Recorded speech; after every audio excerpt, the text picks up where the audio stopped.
ओम शांति 22 अगस्त 2024 परम शिक्षक शिव भगवान उवाच मीठे बच्चे तुमे माने सारा कल्प आरंभरू शेष पर्यंत पाठ करी आसीछ।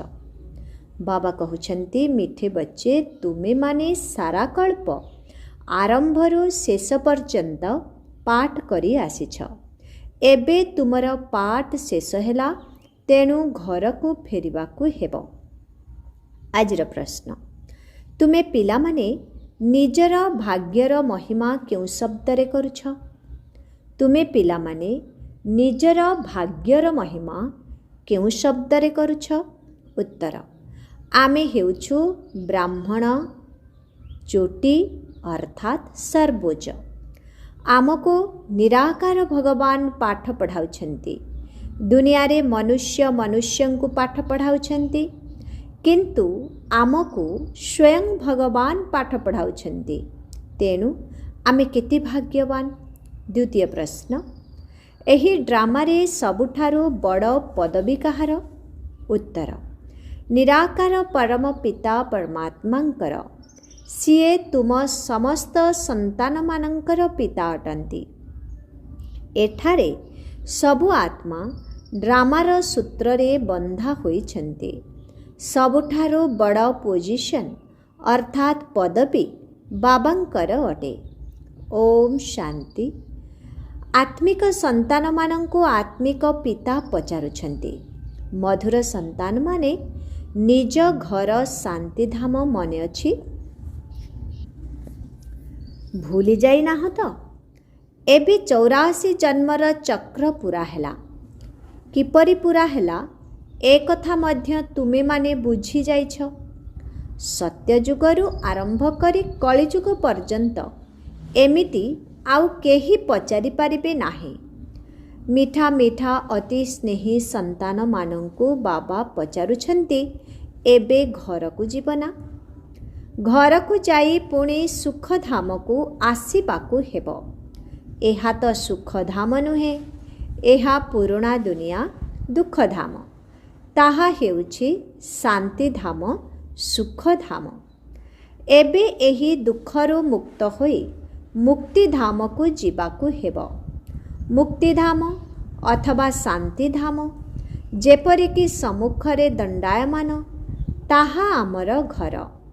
पुणी तुमे नुआ विश्व को आसीबो जेउठारे पवित्रता सुख शांति सबू रहिबो। ए कथा तो बुझी पारुछ ना? एहार गायन मध्य करुछ। बाबांकु मध्य डाकुछंती हे पतित पावन एही पतित दुनियारू मोते नेई चाल। एथिरे बहुत दुख रहिछि मोते सुख को नेई चाल। स्मृति रे आसुछि स्वर्ग को समस्ते मने पकाउछंती। केही शरीर त्याग कले कुहंती स्वर्ग प्राप्ति हेला अर्थात स्वर्ग लोक को गमन कला। लेफ्ट फॉर हेवनली अवॉर्ड आत्मा स्वर्गवासी हेला। तेबे किए गमन कला? आत्मा ही गमन कला, शरीर तो जाए नहीं। एबे तुमे संतान माने ही शांति धाम सुख धाम को जानिछ आउ केही जानि नाहंती। तुम मानंकर बुद्धि रे अछि शांति धाम कौन एवं सुख धाम कौन। तुमे सुख धाम रे थिलो एबे पुणे दुख धाम को आसीछ। सेकेंड मिनिट घंटा दिन वर्ष बीती गला। एबे 5000 वर्षरू आउ किछि दिन रहिछि। बाबा पिला मानंकु स्मरण कराई चलिछंती। एहा बहुत सहज कथा। एथिरे संशयर कौनसी कथा ही नाही। आत्मा 84 जन्म किपरि नेउछि ए कथा मध्य काहाकू जणा नाही।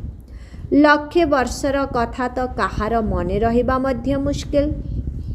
वास्तव रे एहा 5000 वर्षर कथा। व्यापारी माने मध्य स्वस्तिका अंकन करुछंती। ताहाकू गणेश कहि देउछंती। गणेशंकु हातीर सुंढ थिबार देखाउछंती। मनुष्य पैसा खर्च करी चित्र आदि तैयारी करुछंती। एहाको कुहाजाए वेस्ट ऑफ टाइम, समय नष्ट। तुमर केते शक्ति थिला ताहा दिन को दिन कमी कमी चलिला, जेपरी मोटररू पेट्रोल कमी कमी जाए। एबे तो तुमे माने बहुत दुर्बल होई जाइछ। 5000 वर्ष पूर्वरु भारत रे कौन नथिला, अथाह सुख थिला।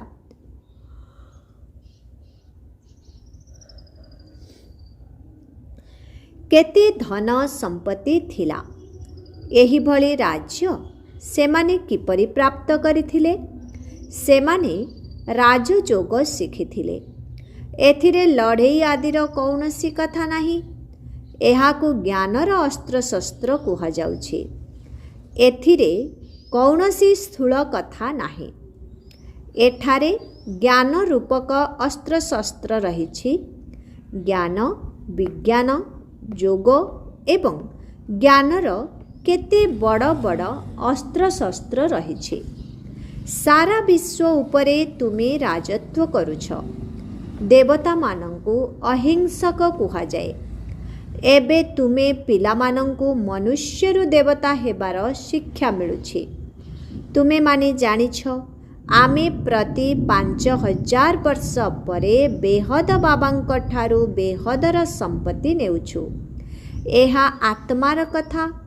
एथिरे स्थूल लड़ेई आदिर कौनसी कथा नाही। आत्मा पवित्र होई जाइछि।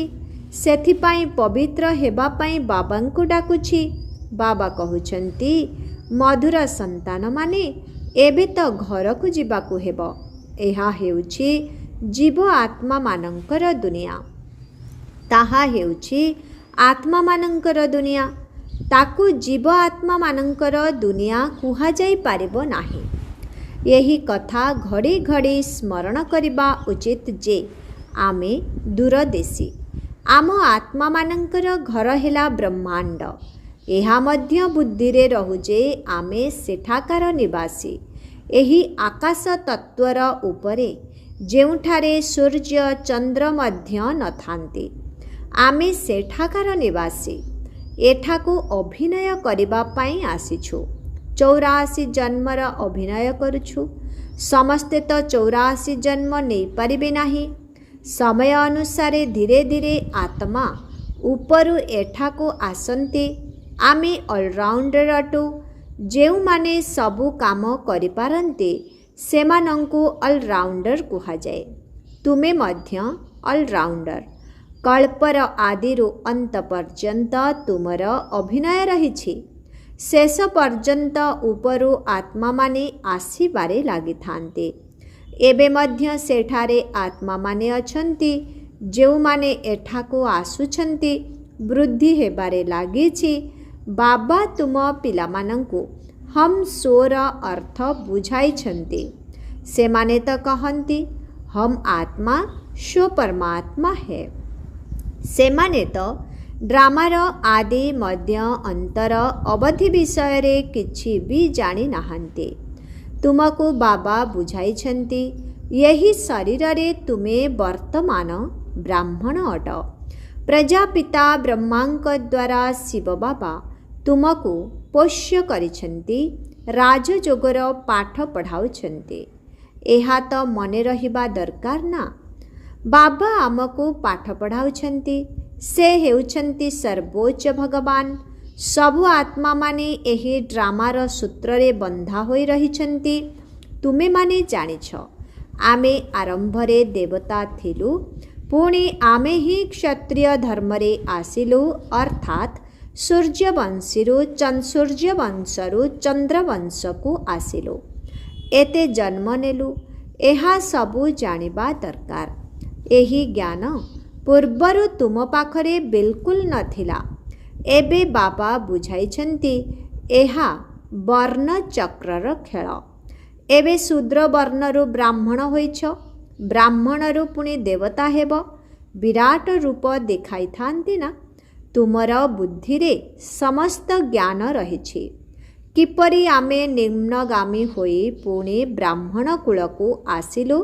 पुणी दैवी राजधानी रे आसिलु। एबे तुमे सर्वश्रेष्ठ ब्राह्मण होइछ। ଚୁଟି ସବୁଠାରୁ ଉପରେ ଥାଏ। ନିଜକୁ କିଏ ତୁମ ଭଳି ଉଚ୍ଚ କୂଳର ବୋଲି କହିପାରିବ? ଭଗବାନ ବାବା ଆସି ତୁମକୁ ପାଠ ପଢ଼ାଉଛନ୍ତି। ତୁମେମାନେ କେତେ ଭାଗ୍ୟଶାଳୀ। ନିଜ ଭାଗ୍ୟର କିଛି ମହିମା ତ କର। ବାହାରେ ତ ସବୁ ମନୁଷ୍ୟମାନଙ୍କୁ ପାଠ ପଢ଼ାଉଛନ୍ତି। ଇଏ ତ ନିରାକାର ବାବା। ଏହି ବାବା ପ୍ରତିକଳ୍ପରେ ଥରେ ମାତ୍ର ଆସି ଜ୍ଞାନ ଦେଇଥାନ୍ତେ। ପାଠ ତ ସମସ୍ତେ ପଢ଼ନ୍ତି ନା। ବାରିଷ୍ଟରୀ ପାଠ ପଢ଼ି ବାରିଷ୍ଟର ହେଉଛନ୍ତି। ସେହି ପାଠ ମନୁଷ୍ୟଙ୍କୁ ପଢ଼ାଇ ଆସୁଛନ୍ତି। ଏବେ ଏହା ହେଉଛି ଭଗବାନ ଉବାଚ। ମନୁଷ୍ୟକୁ ତ କେବେ ଭଗବାନ କୁହାଯାଇପାରିବ ନାହିଁ। ସେ ତ ହେଉଛନ୍ତି ନିରାକାର। ଏଠାକୁ ଆସି ତୁମ ପିଲାମାନଙ୍କୁ ପାଠ ପଢ଼ାଉଛନ୍ତି। ପାଠପଢ଼ା ନା ସୂକ୍ଷ୍ମ ଲୋକରେ ନା ବ୍ରହ୍ମଲୋକରେ ହୁଏ। ପାଠପଢ଼ା ଏହିଠାରେ ହିଁ ହୁଏ।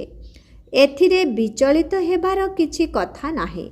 ସ୍କୁଲରେ କେବେ ବିଦ୍ୟାର୍ଥୀ କହିବେ ନାହିଁ ଯେ ଆମେ ଅଡ଼ୁଆରେ ପଡ଼ିଛୁ, ଆମର ନିଶ୍ଚୟ ଆସୁନାହିଁ। ସେମାନେ ପାଠ ପଢ଼ି ନିଜର ପଦ ପ୍ରାପ୍ତ କରନ୍ତି। ଏହି ଲକ୍ଷ୍ମୀ ନାରାୟଣ ସତ୍ୟଯୁଗ ଆରମ୍ଭରେ ବିଶ୍ୱର ମାଲିକ କିପରି ହେଲେ? ନିଶ୍ଚିତ ବାବାଙ୍କ ଦ୍ୱାରା ହୋଇଥିବେ। ବାବା ତ ସତ୍ୟ ହିଁ କହିବେ। ଭଗବାନ କ'ଣ ଭୁଲ କହିପାରିବେ? ଏହା ହେଉଛି ବହୁତ ବଡ଼ ପରୀକ୍ଷା।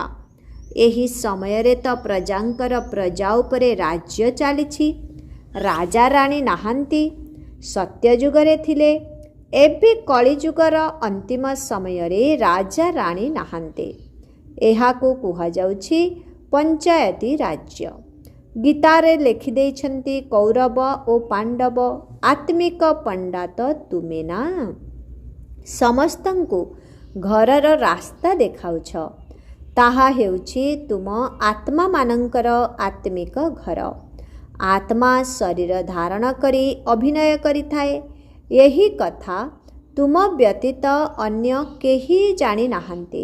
ଋଷି ମୁନି ଆଦି କେହି ବି ନା ରଚୟିତା ନା ରଚନାର ଆଦି ମଧ୍ୟ ଅନ୍ତକୁ ଜାଣିଛନ୍ତି।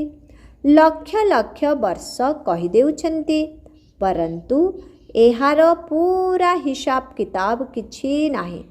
ଅଧା ଅଧା ମଧ୍ୟ ହୋଇପାରିବ ନାହିଁ। ପୁରା ଅଧା ସୁଖଧାମ, ପୁଣି ପୁରା ଅଧା ଦୁଃଖଧାମ। ଏହା ହେଉଛି ପତିତ ବିକାରୀ ଦୁନିଆ, କିନ୍ତୁ ତାହା ନିର୍ବିକାରୀ ଦୁନିଆ। ବାବା କେତେ ଉଚ୍ଚରୁ ଉଚ୍ଚ, ପରନ୍ତୁ କେତେ ସାଧାରଣ। କେଉଁଠି କୌଣସି ବଡ଼ ଲୋକ ଅଫିସର ଆଦିଙ୍କ ସହିତ ଭେଟିଲେ ତାଙ୍କୁ କେତେ ସମ୍ମାନ କରନ୍ତି। ପତିତ ଦୁନିଆରେ ପତିତ ମନୁଷ୍ୟ ହିଁ ପତିତମାନଙ୍କ ସହିତ ଭେଟ କରିଥାନ୍ତି। ପବିତ୍ରତା ହେଉଛି ଗୁପ୍ତ। ବାହାରୁ କିଛି ଦେଖାଯାଏ ନାହିଁ। ବାବାଙ୍କୁ କୁହାଯାଏ ଜ୍ଞାନର ସାଗର, ଆନନ୍ଦର ସାଗର। ସବୁ କଥାରେ ବାବା ସମ୍ପୂର୍ଣ୍ଣ, ତେଣୁ ତାଙ୍କୁ ଜ୍ଞାନର ସାଗର କୁହାଯାଏ। ପ୍ରତ୍ୟେକ ମଣିଷଙ୍କର ପଦପଦବୀର ମହିମା ଅଲଗା ଅଲଗା। ମନ୍ତ୍ରୀଙ୍କୁ ମନ୍ତ୍ରୀ, ପ୍ରଧାନମନ୍ତ୍ରୀଙ୍କୁ ପ୍ରଧାନମନ୍ତ୍ରୀ କୁହାଯିବ। ଇଏ ହେଉଛନ୍ତି ଉଚ୍ଚରୁ ଉଚ୍ଚ ଭଗବାନ। ସବୁଠାରୁ ଉଚ୍ଚ ସ୍ଥାନ ନିରାକାର ବାବାଙ୍କର, ଯାହାଙ୍କର ଆମେ ସବୁ ସନ୍ତାନ। ସେଠାରେ ଆମେ ସବୁ ପରମଧାମରେ ରହୁ। ତାହା ଆମ ଆତ୍ମାମାନଙ୍କର ଘର। ଏଠାରେ ସମସ୍ତଙ୍କୁ ନିଜ ନିଜର ପାର୍ଟ ମିଳିଛି। କେହି କେହି ଗୋଟିଏ ଜନ୍ମ ଅଭିନୟ କରି ମଧ୍ୟ ଫେରିଯାଉଛନ୍ତି। ବାବା ବୁଝାଉଛନ୍ତି ଏହା ମନୁଷ୍ୟ ସୃଷ୍ଟିର ଭେରାଇଟି ବୃକ୍ଷ। ଜଣେ ଅନ୍ୟ ଜଣଙ୍କ ସହିତ ମିଶିପାରିବେ ନାହିଁ।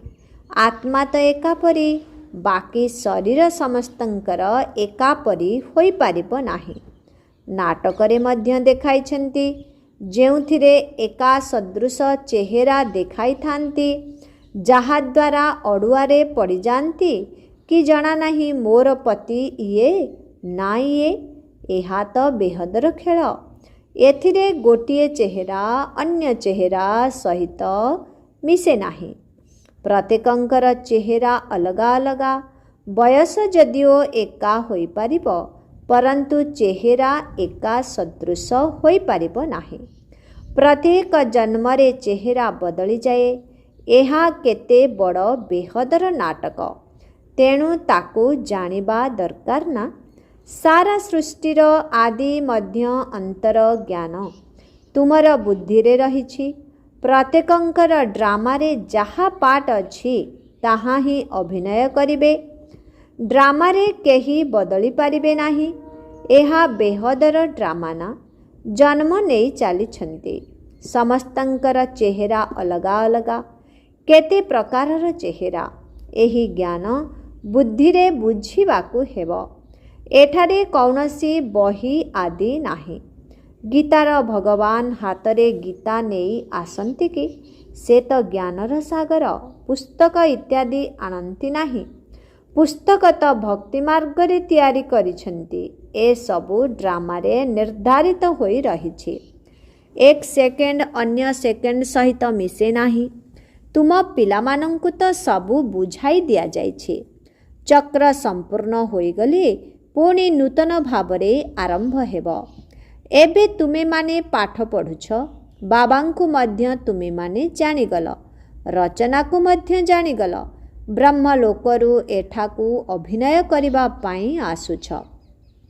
ଏହି ରଙ୍ଗମଞ୍ଚ କେତେ ବଡ଼, ଏହାର କିଛି ମାପ ହୋଇପାରିବ ନାହିଁ। କେହି ଶେଷ ପର୍ଯ୍ୟନ୍ତ ପହଞ୍ଚି ପାରିବେ ନାହିଁ। ସାଗର ଏବଂ ଆକାଶର କେହି ଅନ୍ତ ପାଇପାରିବେ ନାହିଁ। ସେଥିପାଇଁ ବେଅନ୍ତ ବୋଲି ଗାୟନ ରହିଛି। ପୂର୍ବରୁ ଏତେ ଚେଷ୍ଟା କରୁନଥିଲେ, ଏବେ ଚେଷ୍ଟା କରୁଛନ୍ତି। ବିଜ୍ଞାନ ବି ଏବେ ରହିଛି। ପୁଣି କେବେ ଆରମ୍ଭ ହେବ? ଯେତେବେଳେ ତାର ପାର୍ଟ ଥିବ। ଏତେ ସବୁ କଥା କ'ଣ ଶାସ୍ତ୍ରରେ ଅଛି? ବକ୍ତାଙ୍କ ବଦଳରେ ଶ୍ରୋତାଙ୍କର ନାମ ରଖିଦେଇଛନ୍ତି। ଇଏ କାଳି ଆତ୍ମା, ଇଏ ଗୋରି ଆତ୍ମା। ପତିତ ଆତ୍ମା ଏହାଙ୍କଠାରୁ ଶୁଣି ପବିତ୍ର ହୁଅନ୍ତି। ଜ୍ଞାନ ଦ୍ୱାରା କେତେ ଉଚ୍ଚ ପଦ ମିଳିଥାଏ। ଏହା ହେଉଛି ଗୀତା ପାଠଶାଳା। କିଏ ପଢ଼ାଉଛନ୍ତି? ଭଗବାନ ଅମରପୁରୀ ପାଇଁ ରାଜଯୋଗ ଶିଖାଉଛନ୍ତି। ଏଥିପାଇଁ ଏହାକୁ ଅମର କଥା ମଧ୍ୟ କୁହାଯାଏ। ତେବେ ନିଶ୍ଚିତ ଭାବରେ ସଙ୍ଗମ ଯୁଗରେ ହିଁ ଶୁଣାଇବେ। ଯିଏ କଳ୍ପ ପୂର୍ବରୁ ପଢ଼ିଥିଲେ ସେ ହିଁ ଆସି ପଢ଼ିବେ ଏବଂ କ୍ରମାନୁସାରେ ପଦ ପ୍ରାପ୍ତ କରିବେ। ତୁମେମାନେ ଏଠାକୁ କେତେଥର ଆସିଛ? ଅଗଣିତ ଥର। କେହି ଯଦି ପଚାରନ୍ତି ଏହି ନାଟକ କେବେ ଆରମ୍ଭ ହେଲା? ତୁମେ କହିବ ଏହା ତ ଅନାଦିକାଳରୁ ଚାଲି ଆସୁଛି। ଗଣତିର କଥା ହୋଇପାରିବ ନାହିଁ। କିନ୍ତୁ ପଚାରିବାର ବିଚାର ମଧ୍ୟ ତାଙ୍କର ମନକୁ ଆସେ ନାହିଁ। ଶାସ୍ତ୍ରରେ ସବୁ ଭକ୍ତି ମାର୍ଗର କାହାଣୀ ରହିଛି, ଯାହାକୁ ପଢ଼ିବାରେ ଲାଗିଛନ୍ତି। ଏଠାରେ ତ ଅନେକ ଭାଷା ରହିଛି। ସତ୍ୟ ଯୁଗରେ ଅନେକ ଭାଷା ଆଦି ରହିବ ନାହିଁ। ଏହା ଏକ ଧର୍ମ, ଏକ ଭାଷା, ଏକ ରାଜ୍ୟ ତୁମେ ସ୍ଥାପନ କରୁଛ। ସେମାନେ ତ ଶାନ୍ତି ସ୍ଥାପନ କରିବା ପାଇଁ ମତ ଦେଉଥିବା ବ୍ୟକ୍ତିଙ୍କୁ ପ୍ରାଇଜ୍ ଦେଉଛନ୍ତି। ଶିବ ବାବା ତୁମକୁ ସାରା ବିଶ୍ୱରେ ଶାନ୍ତି ସ୍ଥାପନା କରିବାର ମତ ଦେଉଛନ୍ତି। ତୁମେମାନେ କ'ଣ ପ୍ରାଇଜ୍ ଦେଉଛ? ବରଂ ସେ ତୁମକୁ ପ୍ରାଇଜ୍ ଦେଉଛନ୍ତି। ସିଏ ନିଜେ କିଛି ବି ନେଉନାହାନ୍ତି। ଏହା ବୁଝିବାର କଥା। କାଲିର କଥା, ଯେତେବେଳେ ଏହାଙ୍କର ରାଜ୍ୟ ଥିଲା। ଏବେ ରହିବା ପାଇଁ ସ୍ଥାନ ନାହିଁ। ସେଠାରେ 2-3 ମହଲା ତିଆରି କରିବାର ଦରକାର ହୁଏ ନାହିଁ। କାଠ ଆଦିର ଦରକାର ହୁଏ ନାହିଁ। ସେଠାରେ ତ ସୁନା ରୂପାର ଘର ହେବ। ବିଜ୍ଞାନ ବଳରେ ଶୀଘ୍ର ଘର ତିଆରି ହୋଇଯିବ। ଏଠାରେ ତ ବିଜ୍ଞାନ ଠାରୁ ସୁଖ ବି ମିଳୁଛି ତ ଦୁଃଖ ମଧ୍ୟ ମିଳୁଛି। ଏହାଦ୍ୱାରା ସାରା ଦୁନିଆର ବିନାଶ ହୋଇଯିବ। ଏହାକୁ କୁହାଯାଏ ଫଲ୍ ଅଫ୍ ପମ୍ପିଆ, ମିଥ୍ୟା ଆଡ଼ମ୍ବରର ଅଧପତନ। ଏଠାରେ ମାୟାର କେତେ ମିଥ୍ୟା ଆଡ଼ମ୍ବର ରହିଛି, ମିଠା ଆଡ଼ମ୍ବର ରହିଛି। ଧନୀମାନଙ୍କ ପାଇଁ ତ ଯେପରି ସ୍ୱର୍ଗ, ସେଇଥିପାଇଁ ସେମାନେ ତୁମର କଥା ଶୁଣିବେ ନାହିଁ। ପୂର୍ବରୁ ତୁମେମାନେ ମଧ୍ୟ ଜାଣିନଥିଲ। एठाकु बाबा आसी डायरेक्ट तुम मानंकु पाठ पढ़ाउछंती। बाहरे तो पुणी भी पिला माने पाठ पढ़ाउछंती। मित्र संबंधी आदि मने पड़ुछंती। एठारे तो बाबा बसी बुझाउछंती। दिन को दिन तुमे माने जोगर यात्रा रे पक्का होई चलिब। पुणी तुमर किछि भी मने रहिब नाही, केवल घर एवं राजधानी मने पड़िब। पुणी एही चाकिरी आदि मने पड़िब नाही। बसु बसु जेपरी हार्टफेल होई जाती सेहीपरि मृत्यु मुखरे पड़िबे। दुखर कौनसी कथा नहीं। डाक्तरखाना आदि तो किछि ना नथिब। डाक्तरखाना आदि तो किछि नथिब। बाबा को जानीगले एवं स्वर्गर मालिक होईगले। तुमर तो हक अछि, समस्तंकर नाही। कारण स्वर्गरे समस्ते तो आसीबे नाही ना।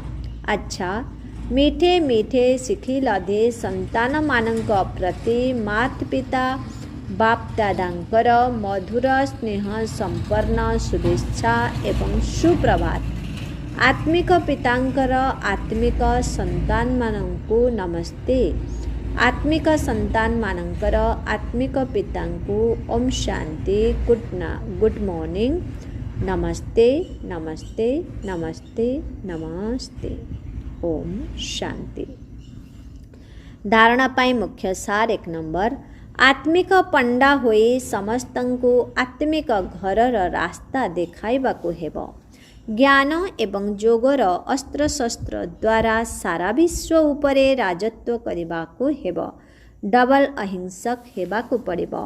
2 नंबर, 84 जन्मर अलराउंड पाठ करिथिबा आत्मा मानंकु एबे अलराउंडर अर्थात सबुथिरे संपूर्ण हेबाकु पड़िबो।